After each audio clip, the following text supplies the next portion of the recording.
Welcome back to Unwrapped. Today we've gorged ourselves with all kinds of tidbits about the food we find at Disney World. And right now we're going to tie the knot on our program with a look at some fantasy wedding cakes. How do chefs construct something that looks almost too good to eat? And what are all those fancy decorations made of? Well, let's find out as we go backstage to watch pastry artists prepare for the big event. It's the biggest day of a couple's life. Dearly beloved. And for some, that means a little Disney magic making their marriage even more memorable. I, Ryan, take the Elizabeth. I, Ryan, take the Elizabeth. From Cinderella's footman serving as ring bearer to a towering castle-top cake, a Disney wedding is a true fairy tale brought to life. It is my pleasure to pronounce that they are husband and wife. Ryan and Beth Shuck dreamed of getting hitched at Walt Disney World Resort. And we're a big Disney family, so we're here all the time. Congratulations! The dance floor is yours. So it was only appropriate that they celebrate their marriage with Mickey Mouse. Rather than many mini cakes, the bride and groom opted for a traditional 5-tier cake. A Disney wedding can be designed to fit almost any budget, from simple to spectacular. And the talented pastry chefs at Disney make some of the most elaborate wedding cakes in the world. Most expensive cake was about $15,000. We do anything the guests ask us to do. From fruitcakes coated with jam, well, that is really a traditional English wedding cake, to lavish cakes covered with gold. Making these masterpieces takes days of preparation. Before the delicate decorations can be added, bakers mix up massive bowls of batter and bake cakes in just about every size, from giant base layers to tiny toppers. Once they've cooled, the Disney chefs slice off the top and bottom of each cake to create a flat surface for decorating. The cakes are then cut into layers and dampened with just a little sugar water to help them stay moist. Flavorful fillings from chocolate mousse to fresh strawberries are added. Then the layers are stacked, frosted in buttercream, and covered in fondant. Fondant is simple sugar dough that gives the cakes a satiny smooth appearance. But getting it on is harder than it looks. You start on the top, you work your way down by turning the table constantly, so until you stretch it to that way. Once the cake is completely covered, it's time for a trim. This is better than a knife because it cuts it much cleaner, I think it turned out great.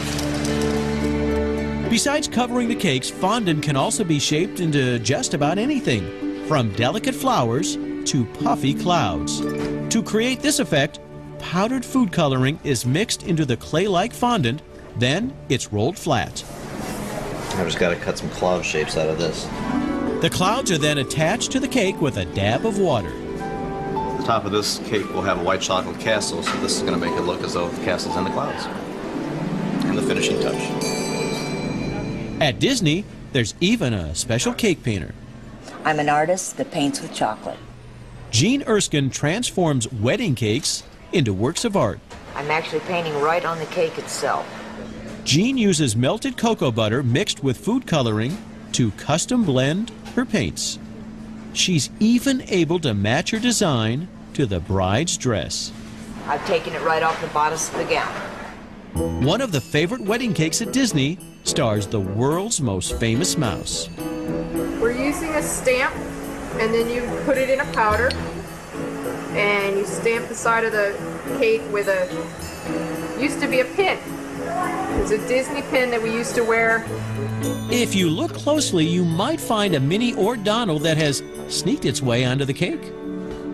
After hours of stamping, the Mickey cake is ready to be stacked. First, wooden support dowels are carefully placed inside the cakes. Then all 5 layers are precisely put in position. You should fit in between. There you go. Good.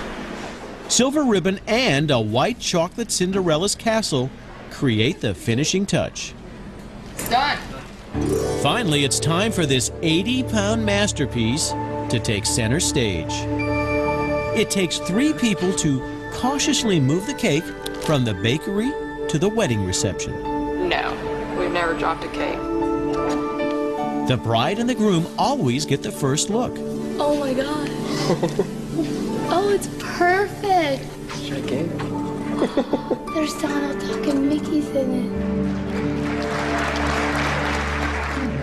After serving as the wedding centerpiece, it's time for the cake to become just dessert. In just a matter of moments, the exquisite cake is dismantled and cut into hundreds of pieces. No, it don't bother me because I'm still a chef, so I'm not a Picasso or anything. I'm a chef and I'm realistic, and this is edible art or food, or whatever you call it. And after all this work, the big question is, does it taste as good as it looked? It was one of the best cakes I think I've ever had. Well, that's the most important thing. It looks like that, my friends, is the icing on the cake. So thanks for watching this special Unwrapped Hour. See us again next time when we unwrap more secrets behind America's favorite foods. I'm Marc Summers, and